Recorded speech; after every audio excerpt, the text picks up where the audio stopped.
Mga kahuwan, panoorin ang video na ito upang alamin ang pinaka-latest na balita tungkol sa lagay ng panahon at bagyo update today. Tulad na nabanggit ko kanina, itong ITJ ay naapektuhan ang malaki pong bahagi po ng ating bansa.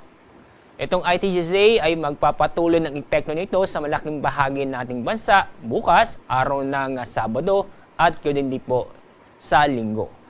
Kaya sa araw ng Sabado at Linggo, makakaranas po ng maulap ang kalangitan na may mga kalat-kalat na pag-ulan at thunderstorm sa Palawan, ganun din po sa Western Visayas at sa Occidental Mindoro. Samantala, ito pong lalabing bahagi po ng ating bansa, asahan po sa mga araw na yon ang mga isolated na mga pag-ulan. Sa susunod ng 24 oras, wala po tayong nakikitang wala tayong inaasahan na mabubuong LPA o bagyo sa loob ng ating Philippine Area of Responsibility.